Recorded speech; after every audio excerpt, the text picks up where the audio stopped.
புதுக்கோட்டை மாவட்டம் பொற்பனைக்கோட்டை பகுதியில் அமைந்திருக்கிறது முனீஸ்வரர் கோவில். புதுக்கோட்டை அருகே ஒரு அடர்ந்த பாலை மரங்கள் அடங்கிய காடு இருந்தது. அதில் முனிவர் ஒருவர் தவம் செய்து கொண்டிருந்த போது காட்டிற்குள் தன் மனைவியுடன் வேட்டையாட வந்த வேடன் மனைவியை விட்டு பிரிந்தார்.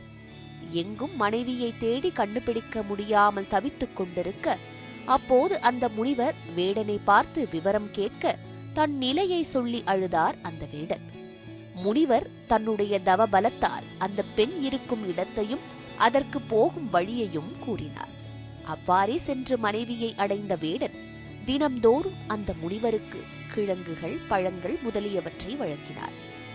இந்த பகுதியில் ஒரு தங்க பனைமரம் தோன்றும் என்றும் அந்த பனைமரத்திலிருந்து ஒவ்வொரு நாளும் ஒரு தங்க பனம்பழம் விழும் என்றும் அதனை எடுத்து விற்று வாழ்க்கை நடத்தும்படி அந்த வேடனுக்கு முனிவர் கூறினார்.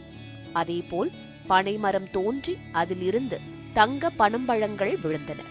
இதன் மதிப்பு தெரியாத அந்த வேடன் அந்த பகுதியில் இருந்த ஒரு வர்த்தகரிடம் தங்க பனம்பழத்தை கொடுத்து தேவையானவற்றை வாங்கி வந்தார். இந்த விஷயம் சோழ மன்னனுக்கு கிடைக்க வணிகரை அழைத்து விவரங்களை கேட்ட அவர் வேடனிடம் இருந்து பெற்ற தங்க பனம்பழத்தை கொண்டு திருவரங்குளத்தில் சிவன் கோயிலை கட்டினார். தங்க பனைமரம் உருவாகி தங்கத்தில் பனம்பழம் கிடைத்ததால் இந்த பகுதி பொற்பனை கோட்டை என்று அழைக்கப்படுகிறது. இந்த பொற்பனைக்கு காவல் தெய்வமாக பொற்பனை முனீஸ்வரர் விளங்குகிறார். 14ஆம் நூற்றாண்டில் புதுக்கோட்டையில் 5வது மன்னராக ஆட்சி புரிந்த தொண்டைமான் மன்னர் காலத்தில் இக்கோயில் கட்டப்பட்டது. இக்கோவிலில் அமைக்கப்பட்டுள்ள முனீஸ்வரர் சிலை 7 அடி உயரம் 2.5 அடி அகலத்தில் நிற்கும் நிலையில் அமைக்கப்பட்டுள்ளது. காவல் தெய்வமாக இருப்பதால் கைகளில் ஆயுதமேந்தி நிற்கும் இச்சிலையானது ஒரே கல்லால் அமைக்கப்பட்டது. இக்கோயிலில் உள்ள பொற்பனை காளியம்மனை வேண்டினால் திருமணம் மற்றும் குழந்தை பேறு உடனடியாக கிட்டும் என்பது ஐதீகம். இக்கோயிலில் இந்துக்கள் மட்டுமின்றி இஸ்லாமியர்கள் மற்றும் கிறிஸ்துவர்கள் சென்று வழிபாடு செய்வது இன்றும் நடைபெற்று வருகிறது. இக்கோயிலின் பின்புறத்தில் உள்ள கிணற்றில் எக்கால கட்டத்திலும் தண்ணீர் இருந்து கொண்டே இருக்கிறது.